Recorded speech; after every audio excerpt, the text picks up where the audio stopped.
তো আসসালামু আলাইকুম গাইস, তো আশা করি আপনারা অনেক ভালো আছেন।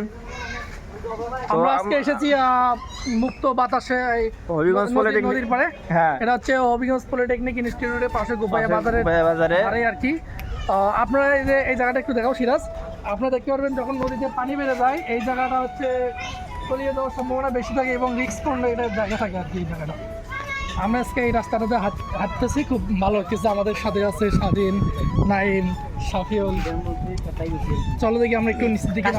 তো আমরা এখন আসছি গোপাইয়া বাজারের সামনে। এটা তো গোপাইয়া বাজার না বন্ধু? গোপাইয়া বাজারের কাছে মানে খয় নদীর পাশে আমরা হাঁটাচলা করছি। সামনে আপনাদেরকে দেখাচ্ছি খয় নদী। এটা হচ্ছে খয় নদী। তো হঠাৎ করে মনটা খারাপ হয়ে গেল, বুঝলাম না কি কারণে খারাপ হয়েছে। সেই কারণে বন্ধু বান্ধবদের নিয়ে চলে আসলাম ঘুরতে খয় নদীর তীরে। যেহেতু আজকে পরিবেশটা অনেক ভালো ছিল, সুন্দর, আকাশের পরিবেশটা অনেক সুন্দর আছে।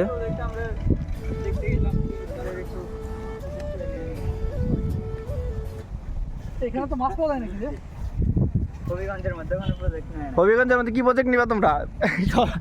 সস্তা ব্লগার। এই ভিউটা একটু দেখাও, এই ব্রিজের আকাশের ভিউটা অনেক আজকে সুন্দর আছে।